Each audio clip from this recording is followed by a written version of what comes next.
Now, hello everybody, and welcome back to Minds Roundtable weekend event. And today we have a special guest. We got an interview with Austin out of Ohio. Now, this is going to be an interview concerning music. We're going to learn a little bit about Austin and what he knows about music, maybe get him to showcase some of the instruments he's got, and I don't know, if we're lucky, maybe he'll play something for us. So before we get started, I'd like to welcome Mark for being here with us and say thank you. And Austin, we appreciate you being here as well. Hopefully we can get your mom on. And she said she was gonna come in, but she's gonna cook dinner. So that's fine. And we can get all this going. And with that being said, first of all, I think the best question to start it all out with for you is actually just having you kind of give us background history on when was it that you first became interested in music, and also let us know what the first instrument was that you learned how to play. Okay. My earliest memories of listening to music was clear back when I was maybe 3 or 4. Me and my little sister used to sit on the steps in my house, and in front of my mom and dad's old record player, we listened to like Bob Seger and Pink Floyd records, and just about everything else my dad and mom had in their collection. I think they had a Steely Dan album we listened to a lot. And then my mom had an 8-track collection that had like the Guess Who and the Who, and I started listening to them. And then I started asking my mom and dad, I was like, where can I find more music like this on the radio? And my dad was into some classic rock channels on the radio, so then I started listening to it on the radio, and I discovered a lot more from there as time went on. My dad had an old drum set from back when he used to play in the band, a local band he played in back in the 70s, late 70s, very early 80s, up in the spare room in the house I grew up in. And I would just go up there and start banging around on that. So that was because I wanted to be like my dad, you know. I wanted to play drums like he used to, because I thought that'd be awesome. So when I would just go up there and start banging. I didn't really know what I was doing, but I started making rhythms after a while. So drums were the first instrument that I started playing. And then they also had an old upright piano. I don't know where that thing came from, but I also started messing around on that. And my dad would sit around playing acoustic guitar and stuff, but I didn't get into that till a little later. Okay, so you actually started drums first? Yes. Now, I know from back when I was little and I tried to start, I actually wanted to do the drums, and my instructor in school, he said that was actually a bit unusual, because most people don't usually start out where they want to go into drums and stuff. Did anybody ever tell you that? No, nobody ever told me that. Like, freaking, they always start out with something like the flute or anything, like wind, and a lot of them usually start out with piano too, so at least that's what. And I did start on that little that old upright. My parents had a little, around the same time, but I started playing on that drum set first because my dad was a drummer, and I was a little boy looking up to his dad, who used to play the drums in a band. So I think that was what got me into playing drums before anything else. Mainly, it was just my age. Mm-hmm. What was your first song that you learned? On drums or on any instrument? Or anything. I mean, can you remember your first song? Oh, I'm thinking. Give me a second here. Clearing out the cobwebs of the years. I usually say that, but it's for different motives. Yeah. Oh man, I used to play along with all kinds of songs and stuff on the drums, so I don't remember what I really learned to play on that, and I just made up a lot of different stuff on that old upright piano. And then when I was a teenager, I was still playing on that drum set, and my dad was walking down the road one night, and he was like, "Man, that's loud," and he was afraid the neighbors would call the cops on us because of how loud it was.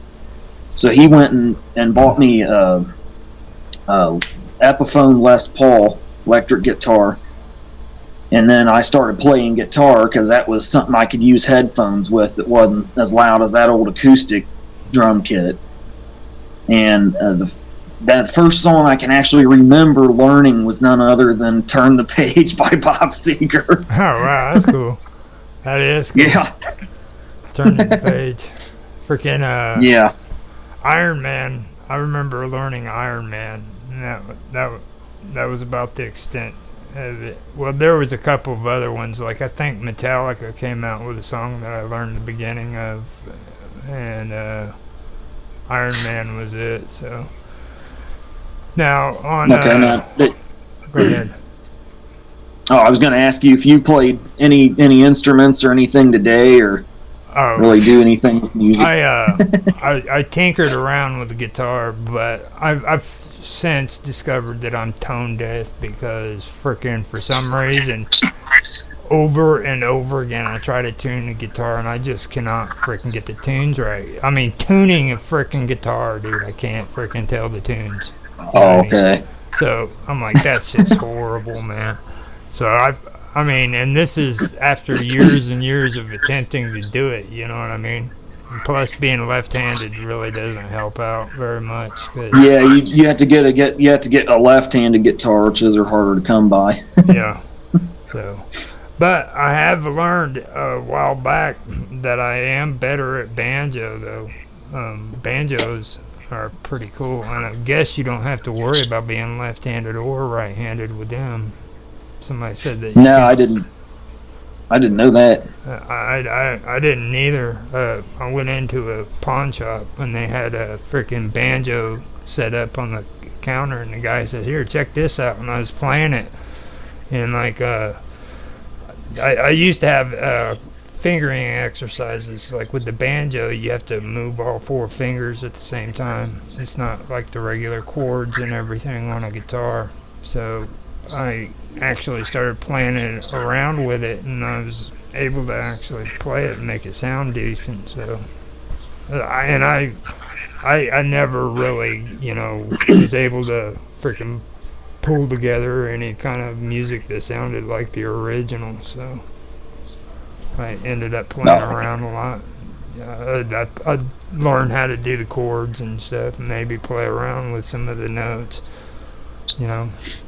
The key of I think it was G major 7, I believe it was. Somebody had taught me how to do that, so I started practicing it, and that's about as far as I got. I think it was G major 7.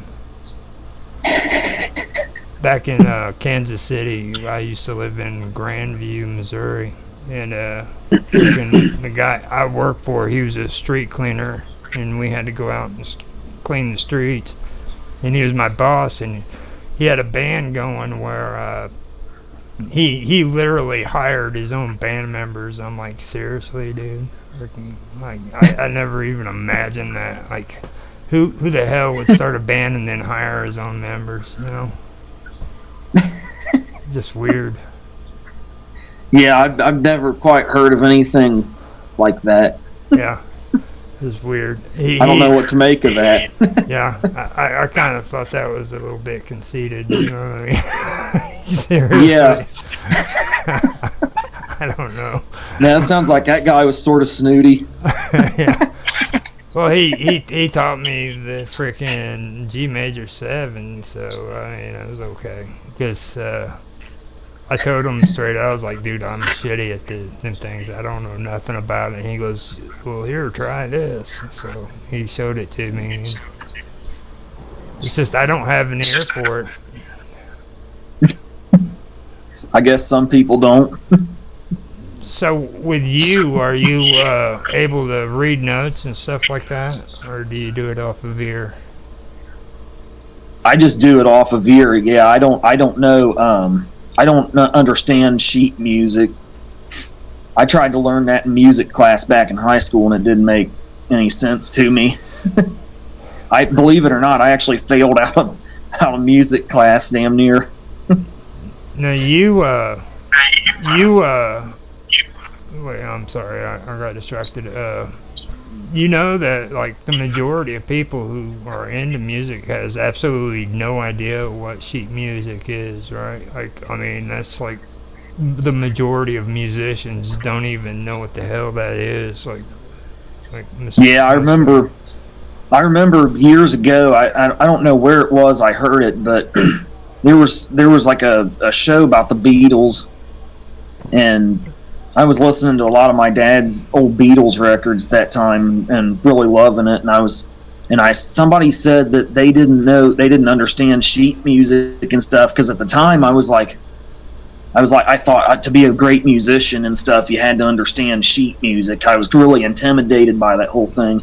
And then I heard that and I was like, well, the Beatles weren't familiar with sheet music, at least for a time. Well, maybe there's hope for me. So then that was when I kind of started to learn that you could go off of ear. Now that I don't know if some of them became classically trained later on or learned a little bit about it or not, but I remember hearing that years ago when I was a little kid, and it was kind of like a ray of hope for me. Mm-hmm. To be honest with you, with a lot of the older bands like that, I think the only one that I knew who was classically trained for sure was what's his name? I think he was the organist off of Iron Butterfly. But I mean, oh, I know who you're talking about. Yeah, he was the freaking music. The guy who played that. Oh yeah, he was like an organist in his church or something, wasn't he? Yeah, it was something to that effect, and like everybody freaking used to piss him off because nobody in his band knew about sheet music and stuff. So, and he'd sit there for hours trying to explain it to them, and none of them wanted to learn. I know that much, but he was the only one I've ever heard of who knew. I could be wrong, but I think Robert Plant, or wasn't that his name, off of freaking Plant, and I think he knew some off of Led Zeppelin, wasn't he? Yeah, he was the lead singer of Led Zeppelin, but I don't know if he knew sheet music or not. I'm not sure. I don't know for sure if it is or not, but I think, because I know there was an interview when him and DeGarmo did their little tour with one. I don't know if you remember that, when Robert Plant and DeGarmo did their tour with one another. And when was it? Oh, this was way back in the 90s. This okay. I was still probably a little elementary school kid back then, so I probably didn't. You was beating on those drums. Yeah, I was just still figuring out my way as far as music went. Still kind of getting introduced to it. See, they even had technology then, because like your dad frickin' got you an electric guitar to frickin' lower the noise. I mean, seriously, you know what I mean? That didn't happen when I was young, man. Like, an electric guitar was blaring louder than any freaking drum set. Well, it was close actually, but because you guys didn't have like headphone jacks in your amps, or no, we just didn't give a shit. Like, you know what I mean? Like, nobody back in the 80s, like, freaking louder you were, the freaking cooler you were. Like, hell. Now they're putting out commercials saying freaking turn it down and shit, you know. Like, yeah. Back then, there was no turning shit down. It was like turn it up. No. You know? I mean, but But yeah, since we're on it, do you have your instruments nearby? You want to Yeah, I do. show us some of your stuff, man? Let's no, don't hit that audio button. Keep your finger away from that, because we don't. Oh, want yeah, to, yeah. We don't want to lose you. Yeah, I was just unplugging my phone from the charger so I can stand up and walk around and show you guys around a little bit.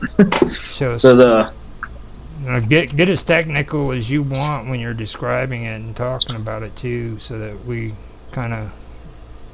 Okay. You know what I mean? So, oh man, I gotta get way back from these. Yeah. Trying to get a you guys can see Yeah. good? Yeah, we can see it. Yeah. Okay. That looks nice. This guitar here, that's my Alvarez. I'm not even sure what model that was. My dad bought that off of a friend of his years ago. Mm-hmm. This is my main acoustic guitar here. And then I got this Sunburst Les Paul here, if you can see it. Let me know if you can see it. You got an Alvarez That's and a Les Pauls? Yeah. Yeah, this Les Paul I bought off my cousin years ago. Now, this is an Epiphone. It's not a Gibson. Okay. Yeah, it's an Epiphone. Now, it's a Sunburst, if you can see the body down here. I'll try to actually pull it out. And that looks nice. Now, yeah, it's down there at the bottom on the freaking body. Yeah. You got that freaking wood sitting there. Now, what's that about? Like move down a little bit, and I'll show you which. Like down on the body. Oh, okay. Now it's right there where your palm is usually at. You got that freaking that piece of wood. Oh, that's part of the leather strap that's on it. Okay. Yeah, let me swing it around a little bit. Can you see it? Yeah. That's part of the leather strap hanging off the bottom of it. It's not wood. Oh, okay. Okay. Yeah. That's pretty cool. Yeah, it's the strap that's on it. Yeah, I got a Gibson strap on it, and the back of it's brown, so it looks wooden, but it's not. Oh, okay. Yeah. Freaking I'm not used to straps anyhow, so that's like yeah. That's just so I can stand up and hold it on me or whatnot. Usually. And then I got this black Les Paul Epiphone 2. My dad bought this one for me. Oh, this wasn't the first one I had though. The very first one I had had a whammy bar on it, but somebody broke into our house back when I was in high school and stole it. So then he replaced it with this one. Okay, so you mean somebody came in and stole your whammy bar, dude? They stole my first electric guitar. Oh, yes. Okay. Don't do yeah, that to it sucked, man. I was like, shit, dude. You know somebody's desperate if they stole your freaking whammy bar. Like, no, they stole the whole guitar. That's fucked up. Yeah, it sucks, man. That was your first one? That was my very first guitar that they stole. It was just like this black one I just showed you, but it had a whammy bar on it, and they stole that guitar in a robbery. Mm-hmm. So then he bought this one after, I guess, the homeowner's insurance paid him back. That's cool. For me, so he was able to replace it. How many pickups is on there? Both of my Les Pauls have two humbuckers on them. That's the original stuff right there. Yeah, it has the rhythm and the treble pickup. You can see the switch and stuff on it. Hold on, let me hold it up here so you can see it. Oh, it's kind of glaring in the light. Yeah, I know, I see that. Yeah, you can see the. Yeah, I see the switch. Yeah, I can switch between. Oh, wow. You want to see the switch again? No, that's cool. I've seen it. You don't see that very much like that. That's cool. No. They don't make stuff quite like they used to, even when I was a kid, and I'm only 37 years old, and everything's changed from what I've, can recognized. It's crazy. Do you remember those old generic guitars, Hondos? Yeah. Freaking, that's the last guitar I've seen with this switch like that. That was the last one. Like, it's... And it was probably cloned. It was probably copied from the Les Paul design, more or less. Yeah, most of them were. That's where they came up with the whole concept. Like, if you've... Well, you know what I'm talking about with those Hondos. I'm pretty sure you've seen a few of them. Yeah, I've seen a few of them. They wanted them to look as close to freaking those Elvis Presley guitars as they could get. You know, every single one of them, every single one of them looked like something Elvis Presley would have played on his guitar. You know what I mean? So back in like the 50s when he was first getting going. Exactly. Yeah, I've seen those on some of those old Ed Sullivan episodes and whatever. Yeah. Freaking that's something else. So then I've got Go ahead. You go ahead. I don't want to distract you. Okay. Okay.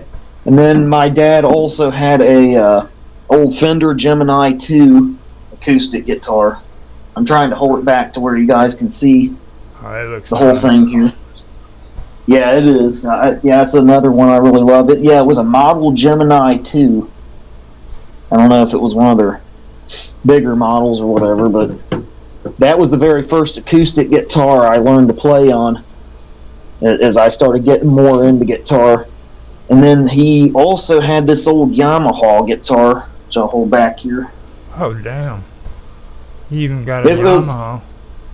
Yeah, this is an old beat up Yamaha FG75 from like the 70s, and he said he traded it for a vacuum cleaner or something. Or something. See, I know. I can relate to your dad, dude. Freaking pawn shops and freaking trading for vacuum cleaners and shit. And my old buddy, my old buddy Steven even traded a guitar for a freaking tattoo, man.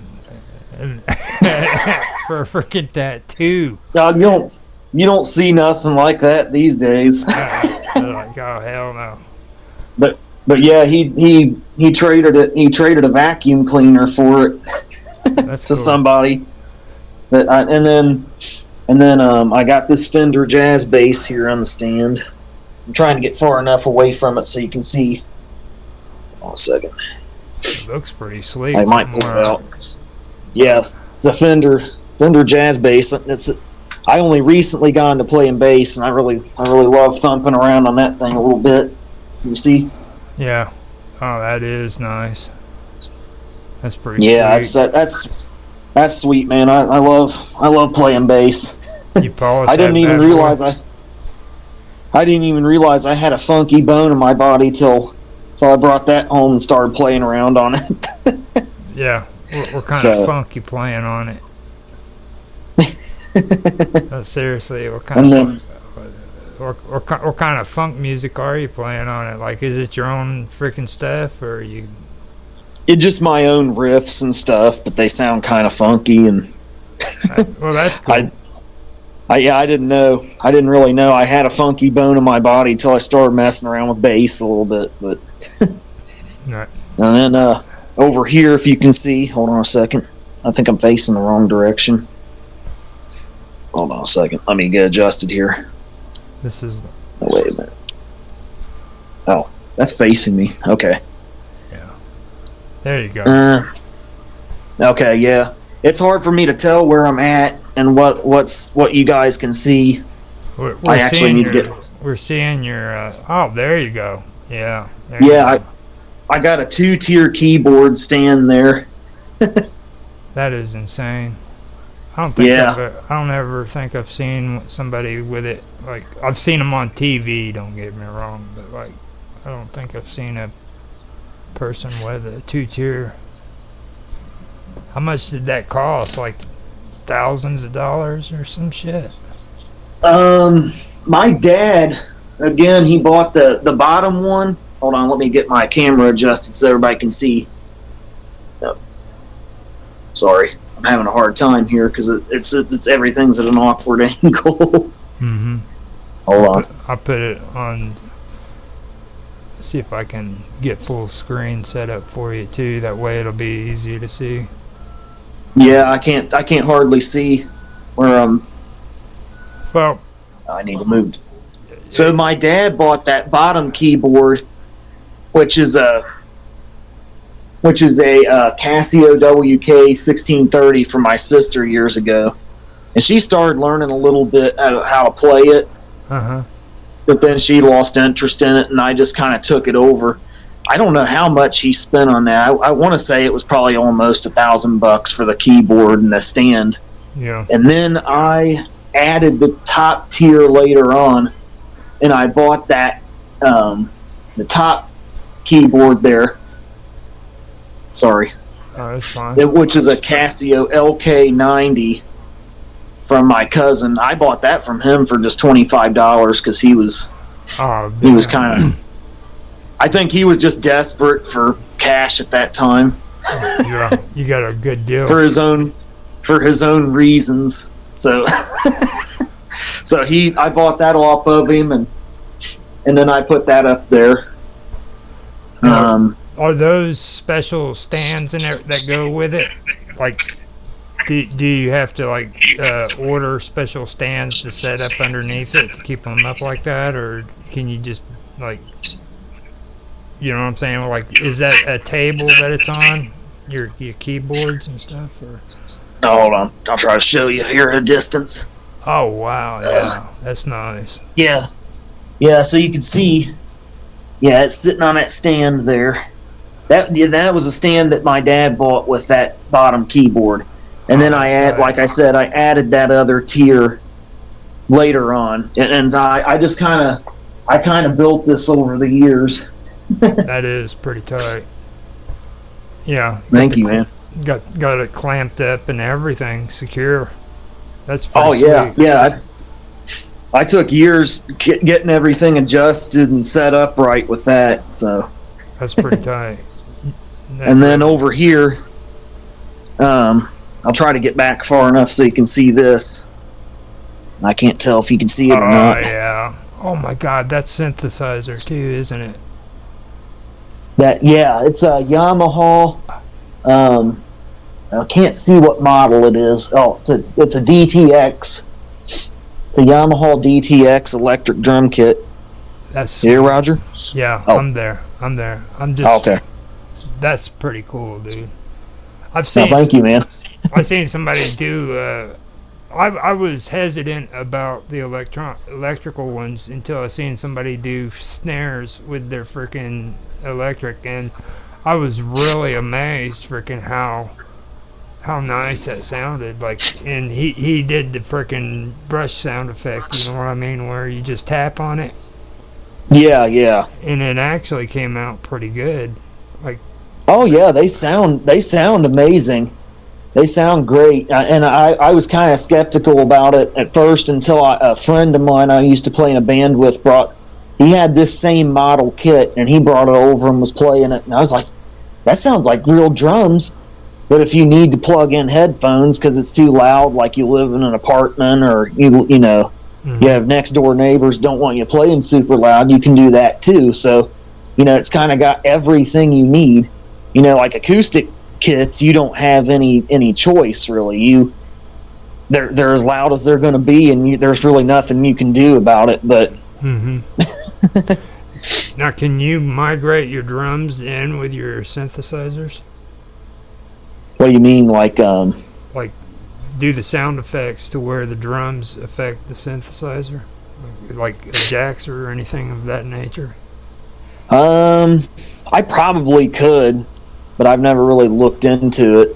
What I do is I run these when I do drum tracks. I run my my drum kit straight into my digital mixer.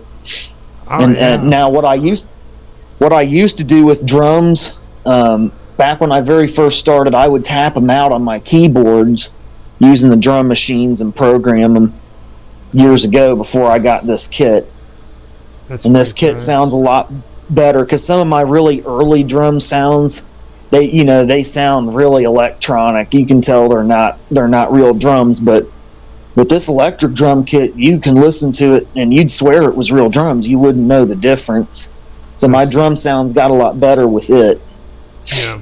And see, I remember people using the freaking electric pianos and shit like that with the drums too, but I knew they were just coming out with the mixers for the drums to where you could stick them on there, but they were real expensive from what I remember. And they were.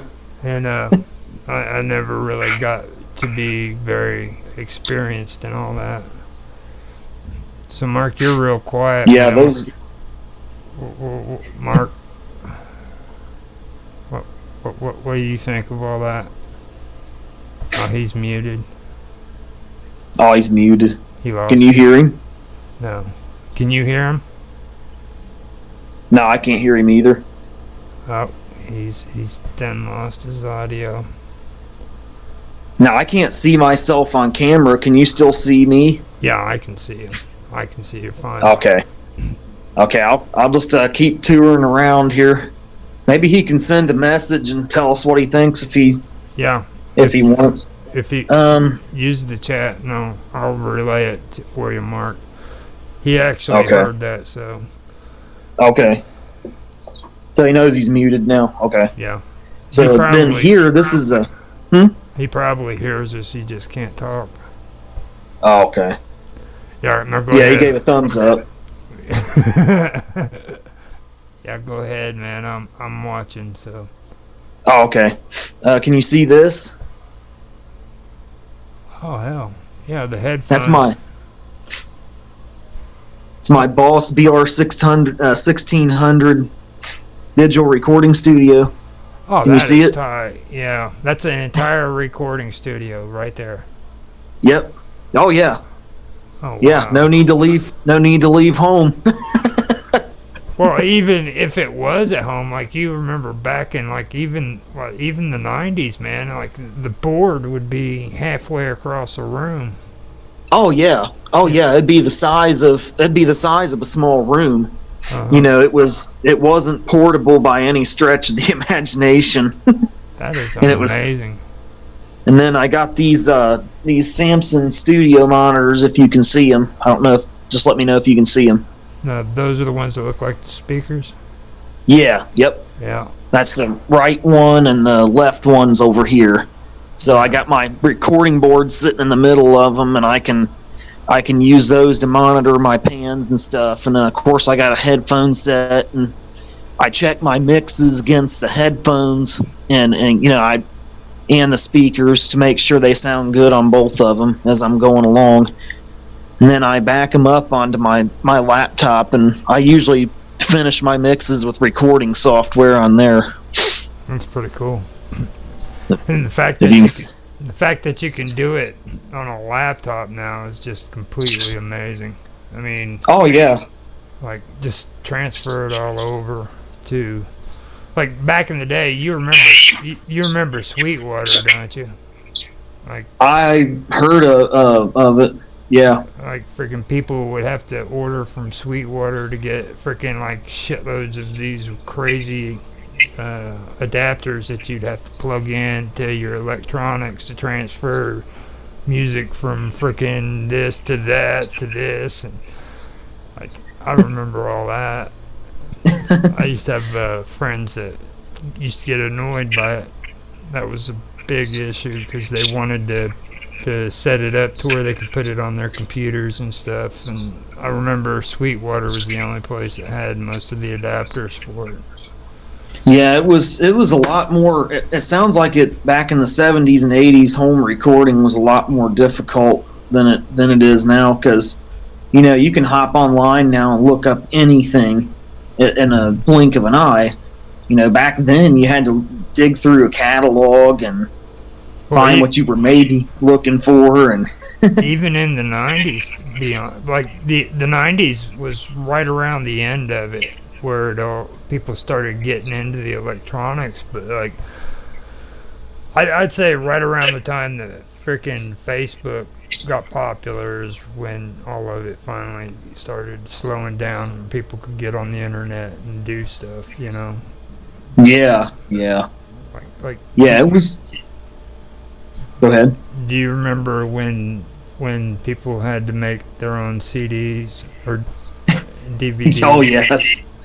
Oh yeah. I burnt my own CDs all the time, and I had my own mixtape collection CDs. You know what I mean? Yeah, I know exactly. It's like, hey man, check this out. Oh yeah. Everybody who was anybody had a CD burner. Mm-hmm. You know. So. In Kansas City, man, there's people that would hang out at the music shop with their free demos. They'd just Back when. they'd be in Westport, freaking hanging out at the freaking music shop, just handing them out for free. Here, check this out. Just handing demos out left and right. Freaking, I was like, I could go up there and I could come home with at least freaking 5 hours worth of free music. No lie, at least 5 Man. hours worth of it. And that's what they did. They would stand up there, like they'd come up there on the weekends, usually on Friday or Saturday, and that's all they do is just start handing freaking cassettes out.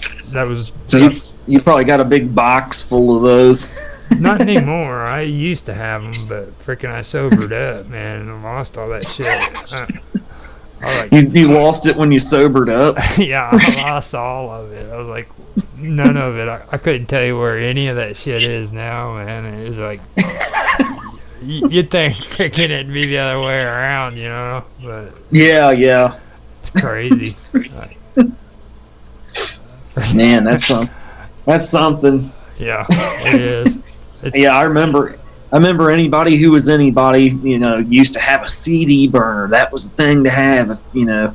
Now you have a CD burner and people look at you like you have two heads. Like, you don't need that. It's like, it's totally obsolete. Well, I remember freaking when you were like talking about 8-tracks, you know what I mean? My mom and dad had 8-track tapes, and like for me, I was growing up and I was like, man, this is old shit because we got freaking cassettes now, and then we had DVDs and, you know, CDs, and now freaking people look at us the same way, and I'm like, are you fucking kidding me, dude?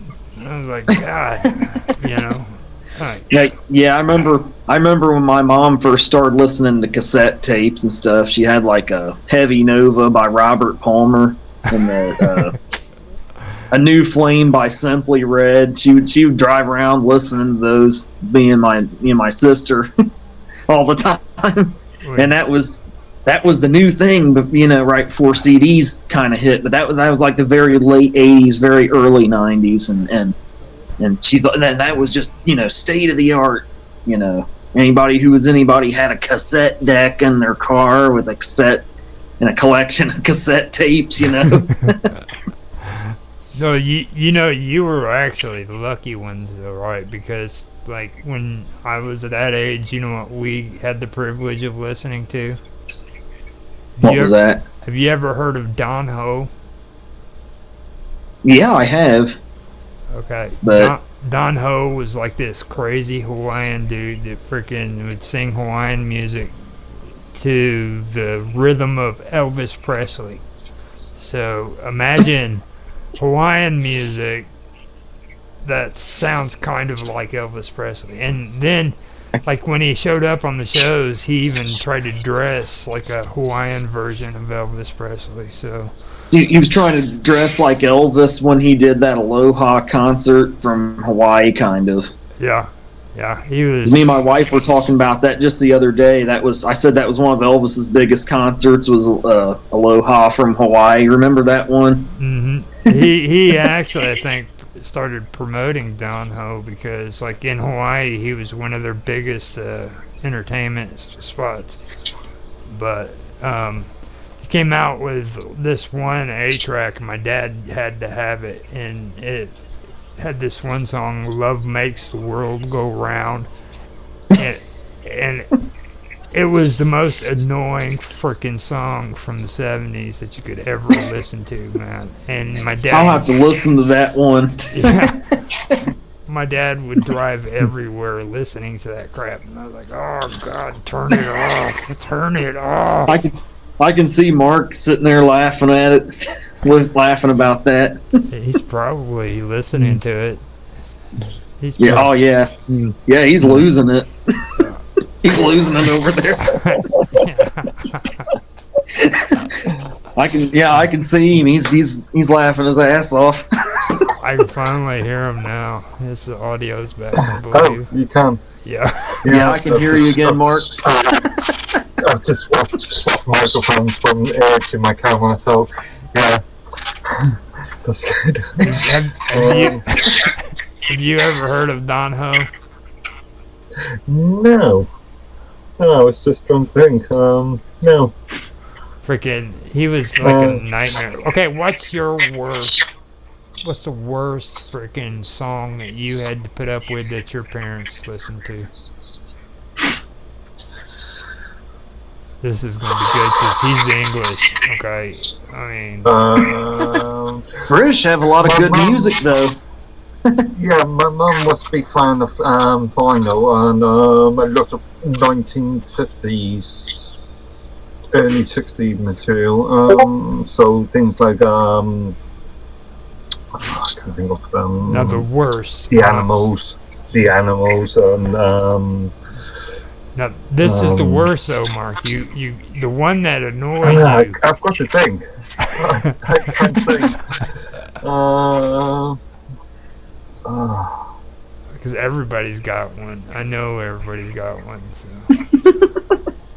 I cannot think. I can think of a lot of lyrics, but I cannot think of any names. See, you guys were lucky though, because you didn't have like surfer bands and stuff like that. Like Yeah. Beach Boys. Well, the Beach Boys were God. famous in the UK. Yeah. Now, how old are you, Mark? When were you born? In my mid to late 40s. Oh, okay. So you're about 10 years older than me, because I turned 37 last. I'll be 38 this year. Mm-hmm. See, you guys have a better advantage because you didn't have to put up with the 70s. Okay, no, that's freaking like my dad he'd listen to bad music, and he was obsessed with a Mustang. He wanted to fix a Mustang, and it seems like every older guy from the 1970s owned a Mustang and wanted to fix it. I didn't know that was a thing. But I wasn't born then, so I never knew that was a thing.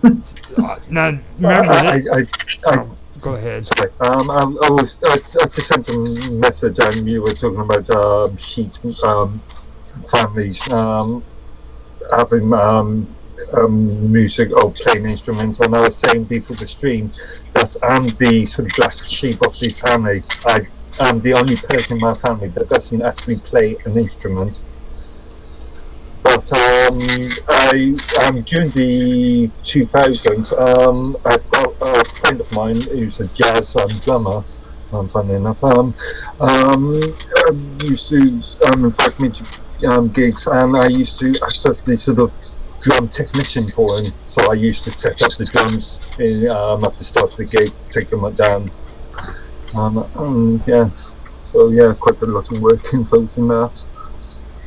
You got any questions about the technical stuff that he was showing off right there? No.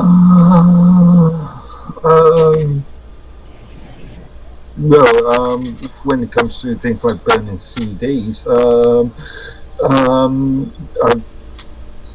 I used to do a lot of retail sort of computer installations, and during the 90s and 2000s, not so common these days, but during those periods, every single machine would have a CD burner in it or a DVD burner in it. So the amount of DVDs and CDs I've seen of people creating, playing music and recording that to CDs. Amazing. Yeah.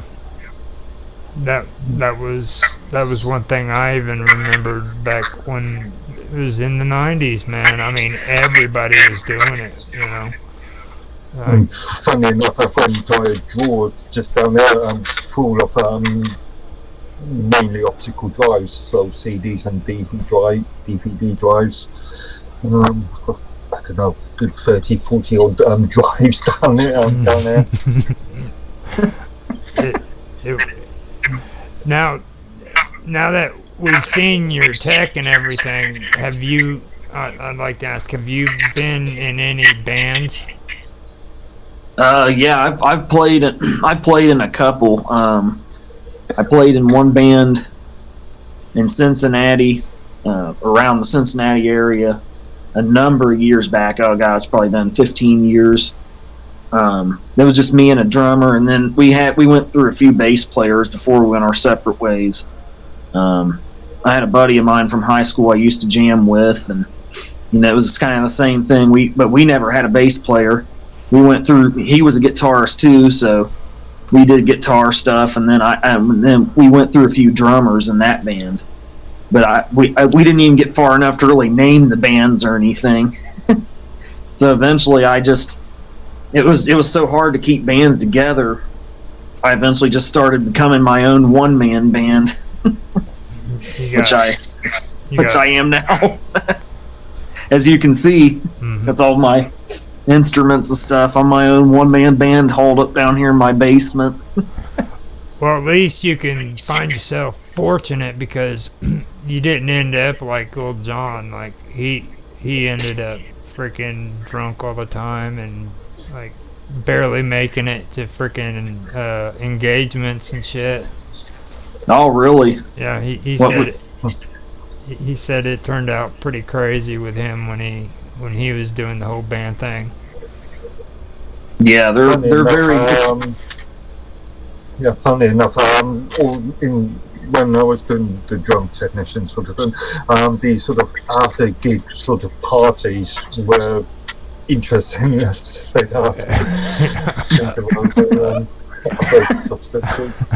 That's not to say I wasn't into my share of drinking and drug use back when I was a little younger, but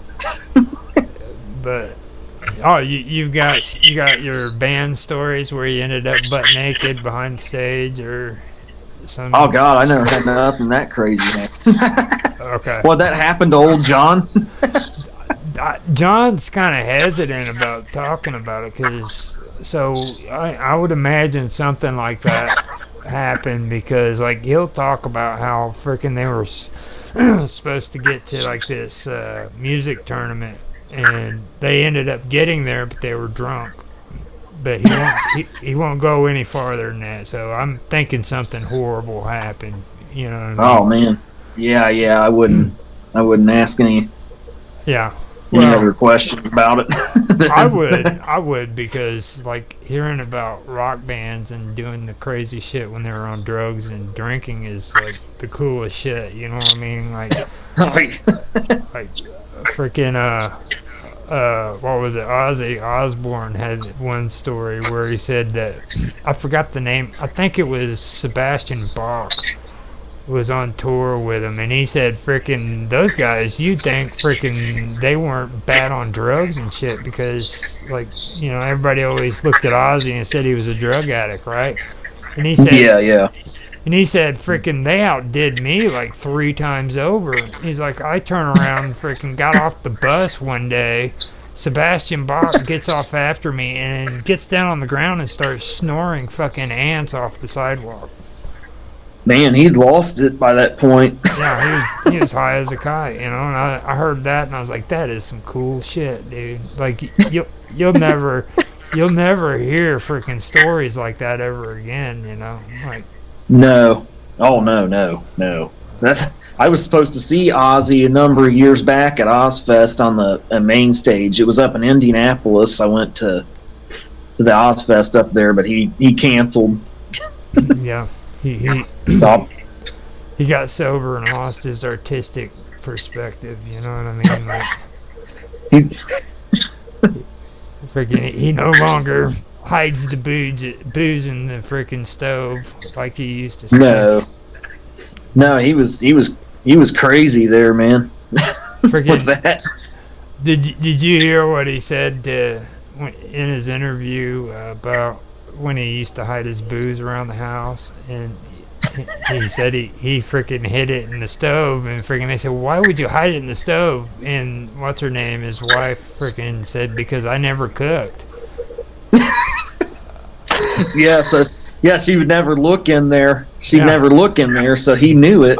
He knew it, so he'd freaking go and hide the booze inside the freaking stove because she'd never go there.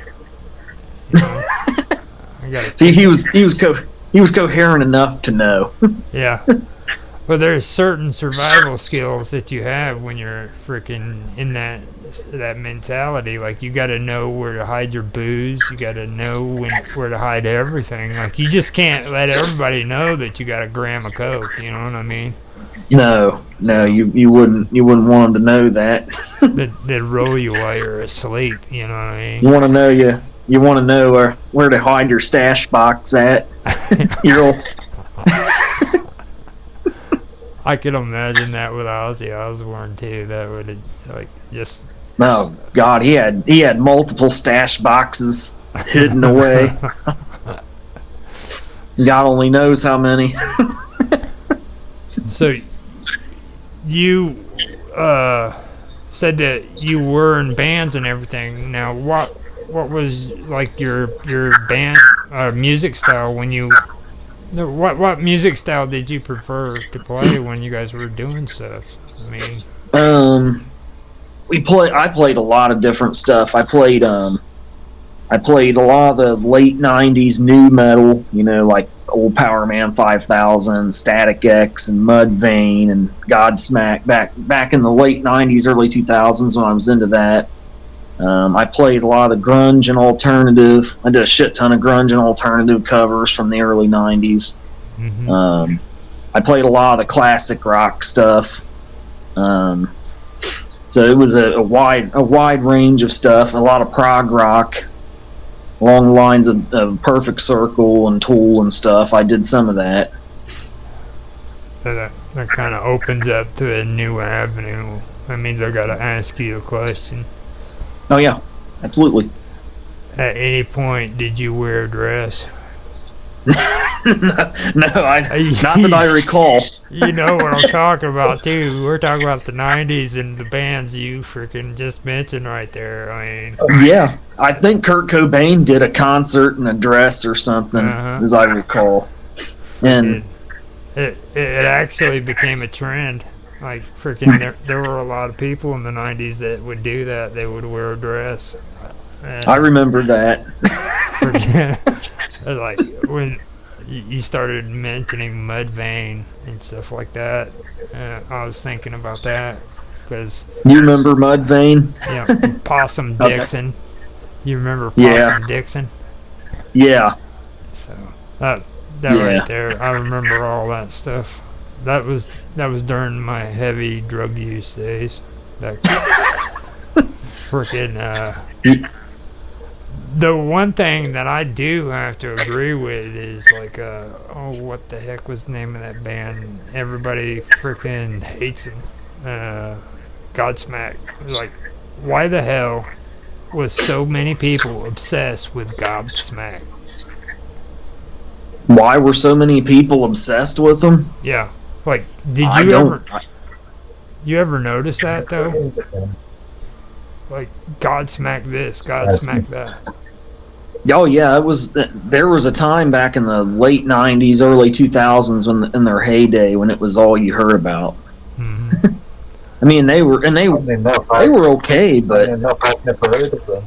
You never heard of Godsmack? No. Oh my god. That surprises me.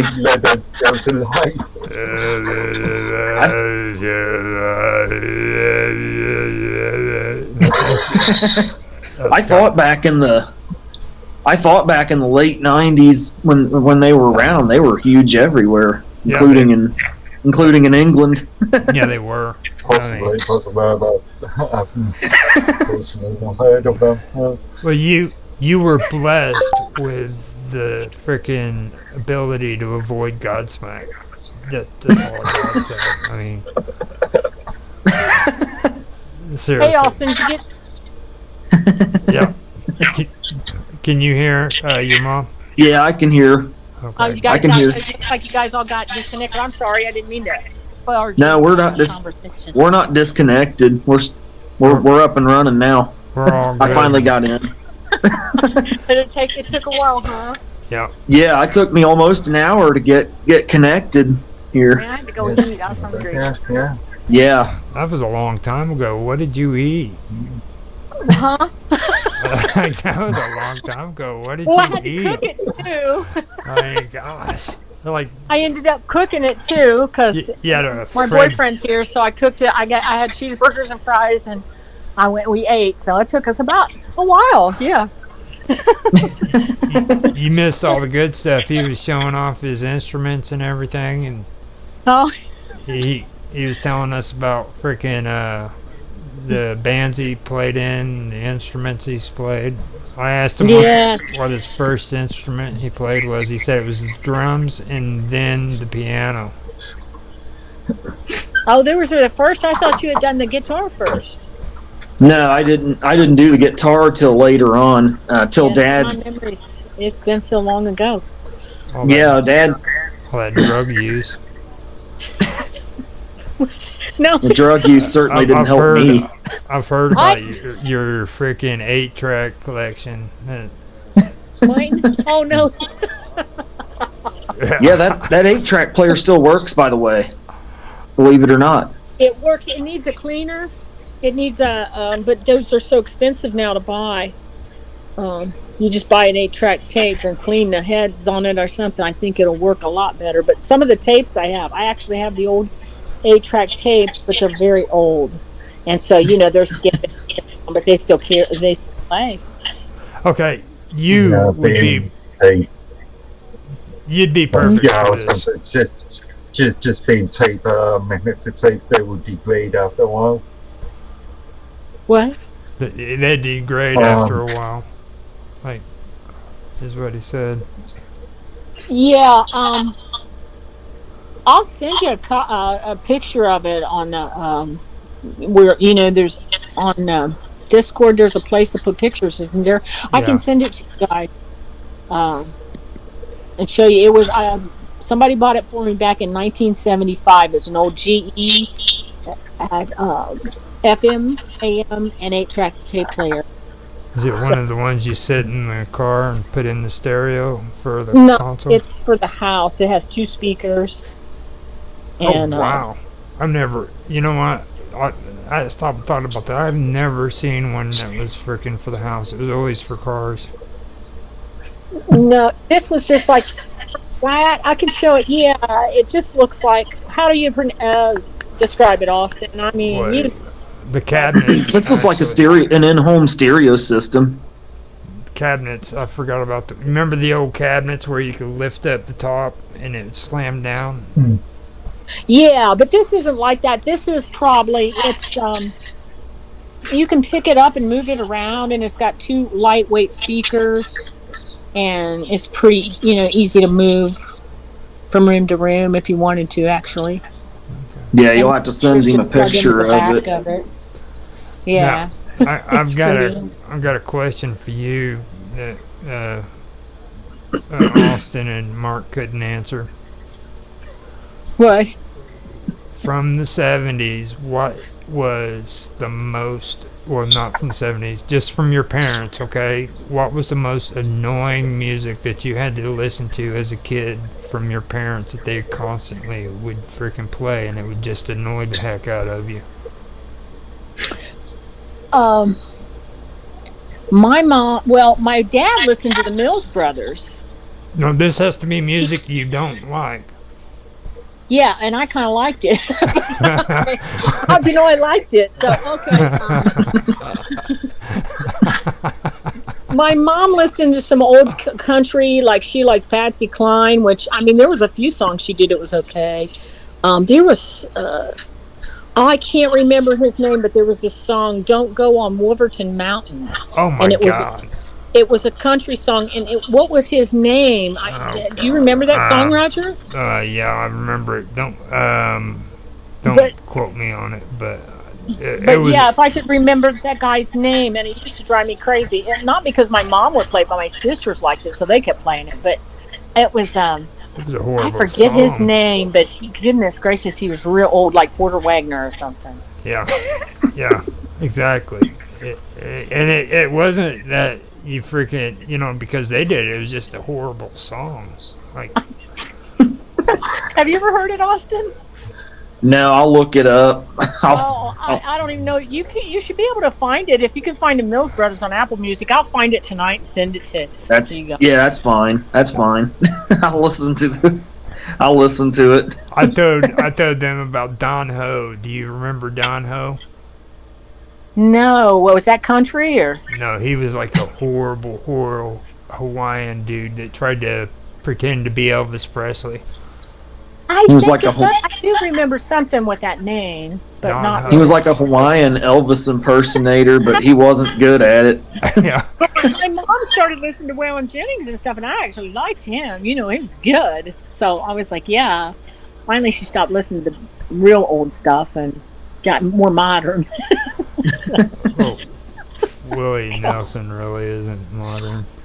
Like not Willie Nelson, no more, and Waylon Jennings, but back in the 70s, they kind of weren't. Yeah, kind of. Back because they got the Highwaymen started up, and that's when freaking when they started getting really really popular. They had they did that Stagecoach movie together. I remember that. Yeah, was it Chris Christopherson in it or something? Yeah. All the women love Chris Christopherson. I remember that. I remember that. He must be 100. He must be.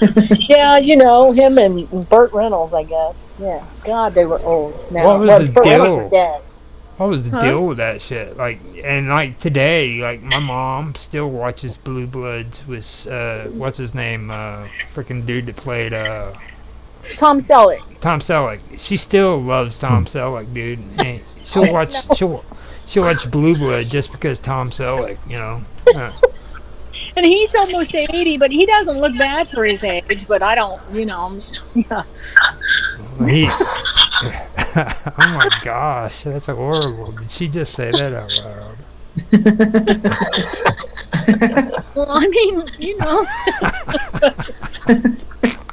I mean, being 80, isn't he almost 80? I mean, when I watch it, like, my boyfriend's probably watching it right now. And I was asking him, I was like, well, what is he, like in his 60s or something? He's like, no, god darn, he's almost 80. So I'm like, he does look, well, good for him. Yeah, he's up there in his late 70s, early 80s somewhere, because I know he was around my dad's age, and my dad's in his 70s, so. Well, how old's your mother? That's why she's watching him, because he's a nice looking guy for her age group. Well, right. my dad actually should be ashamed of himself, because he was like 7 years older than my mom, so freaking, like, back in the day that stuff's acceptable, but oh no, not today, you know what I mean? Like, well, that runs in our family. My mom was like 15 years younger than my dad. So. And then Austin can tell you all the stories about all the rest of us, right? Oh, yeah. It was like back in the day, they were freaking trying to push girls out freaking to get them married off as soon as possible. And if a kid was going to college, man, freaking they'd introduce their little 16-year-old daughters to them just so they'd freaking get to know each other. Well, yeah, I bet back in my mom and dad's time, that wasn't unusual. That he came back from the service and she was young, and gosh, I can't remember what year would they have been married, Austin? Jesus, it had been 1946. I think when they got different. Yeah, quite a while back. Austin started this thing where he married You married an older lady. You don't care if I tell you. Tell it. I married a woman 13 years older than me, and then his sister got divorced and started dating a guy that was what? About 15 years older than her. Yeah, and then I think that's his dad died, and about 5 years later, I started dating my boyfriend Gerald, and he's 12 years older. I think it's so I started a trend. It's actually kind of natural though, because like I think it's kind of. I don't think women like men their own age. I just don't think they do. You never hear a woman. Well, actually, I guess you do with Austin, but women marrying younger men. You know, it's always the other way around. But then, Well, Austin's wife's younger than him, or older though. She married younger. That's because she sees maturity there. Yeah. That's what it is. That's Not to toot my own she horn. didn't want any more kids, and Austin don't want kids, so it's a personal thing. Yeah. So it works. So, Mark, what do you think about this conversation?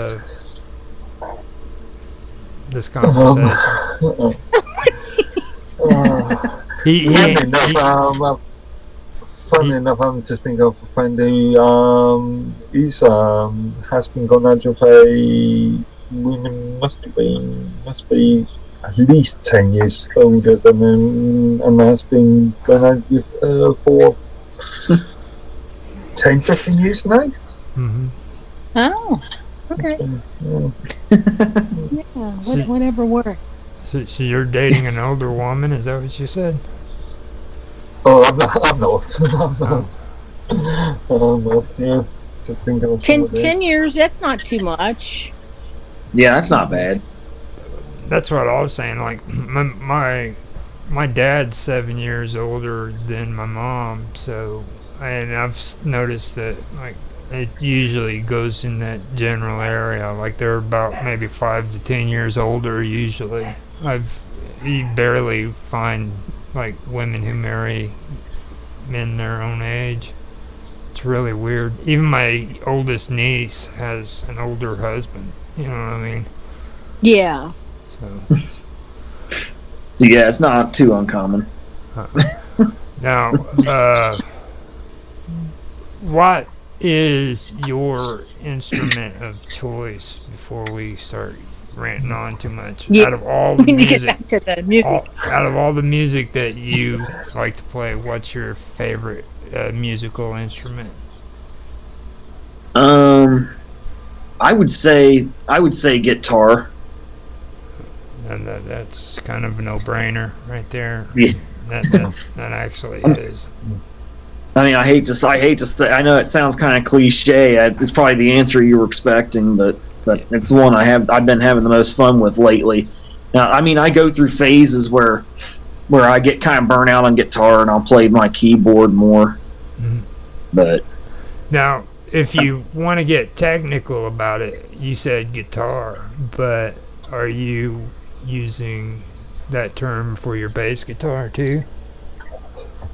No, I was differentiating between the two. I just wanted to make sure.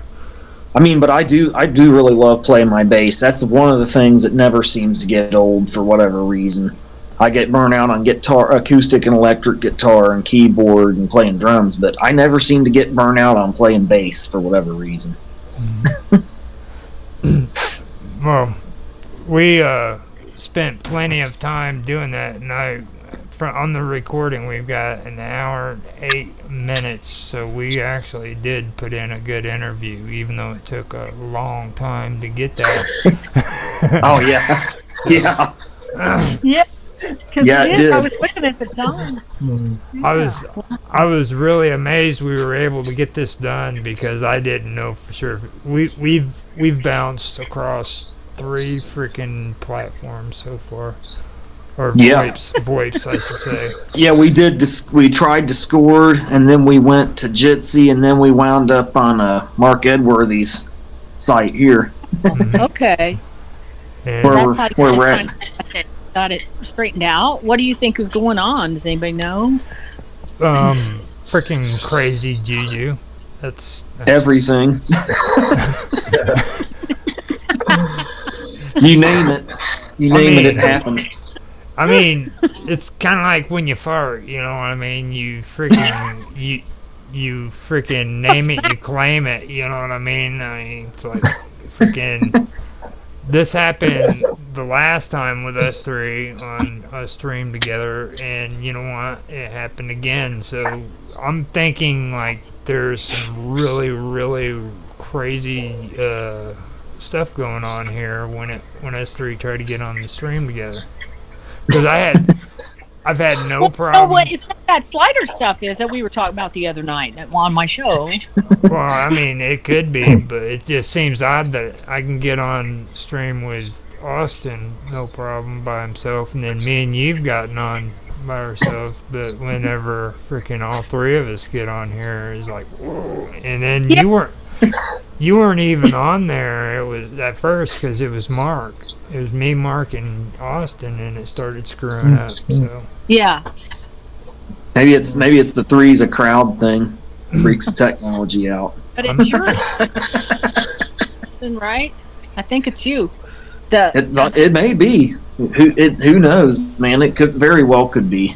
But then Roger and I had trouble with that first show. Remember getting things. that was less than 15 minutes though. We had that up and running in no time, you know. And like this one actually took us almost over an hour to get it straight. Yeah. out. I had to turn my phone on and off like 3 times. Yeah. So. Now, what kind of phones, if you guys don't mind me asking, do you have? Because I know I have an iPhone, and sometimes it's compatible with some of Austin's stuff, and he doesn't have.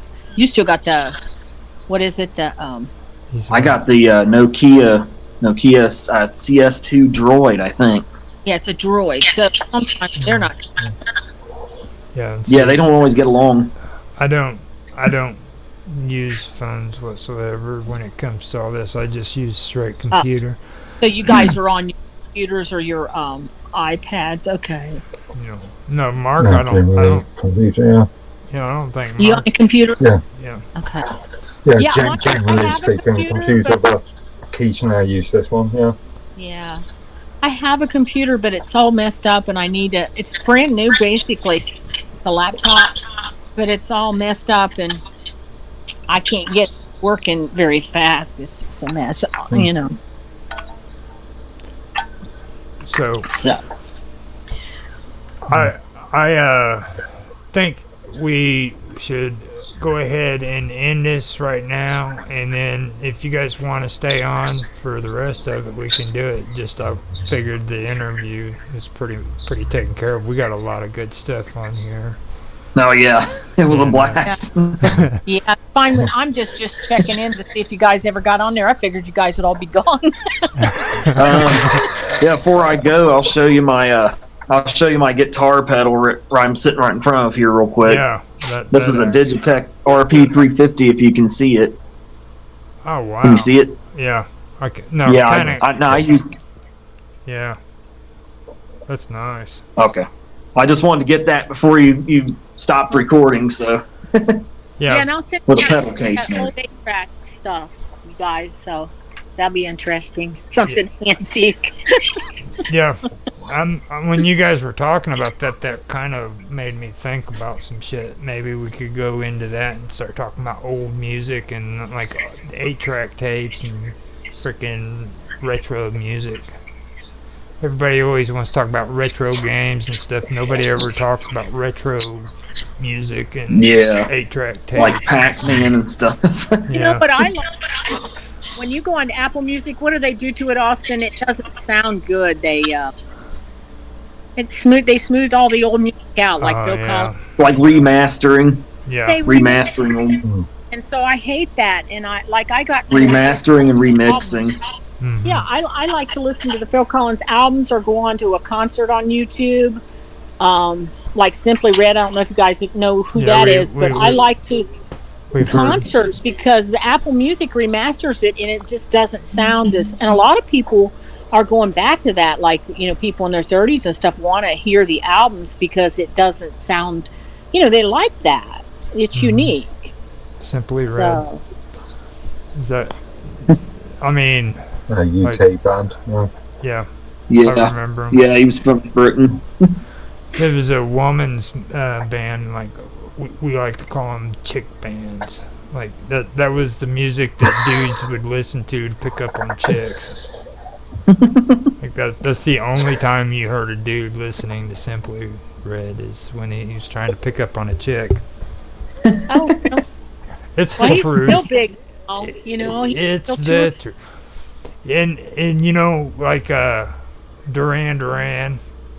Yeah. You remember Duran Duran? Yes. Dudes didn't listen to that unless freaking it was for chicks, dude. Seriously, like, you know, Yeah. you know. Yeah, that's it was true. considered chick. It was considered chick music. Yeah. Okay. I didn't know that. Well, I mean, it's if you got a guy that's sitting around listening to that stuff, it's because he's doing it for your sake. Trust me. Yeah, I would say, especially back in the 80s, you know, Yeah. it's nowadays I don't know, but back then, yeah. Like back then, when it was back in the day, guys weren't stupid. They're like freaking. You gotta listen to this stuff if you want girlfriends. I mean, they, you know, today they don't care. Like they usually don't care, but like back then, it's like you got to, you know. Yeah. Like the worst chick band that I ever had to listen to was Wet Wet Wet. You remember them? Oh, I remember that. Yeah, I remember. Yeah. Yeah, I remember that. Because I remember Yeah. that. That is like horrible. And my ex-girlfriend looked at one song. What was it? Love Is All Around. Yeah, I remember that one. Yeah. Yeah, Mm. now I know that song. And every time I came around, she'd want to listen to it. And I'm like, "Are you kidding me, dude?" You know. It's horrible, and I'd just sit there and I'd listen to it, you know, and I listened to it for one reason and one reason alone. Yeah, we know. We know what that is. So we got the part about the chick bands in, so the chick music. Okay. Well, I'm glad you guys all got on here and everything. So. Yeah, it was a blast. I'm gonna have to go eat here in a minute and Yeah. probably take the dog out again. Okay, so Well, I'll talk to you guys. I'm glad that you guys were here, and with that, I will end the recording and everything, and we will talk to you later, okay? Bye. All right. Bye-bye.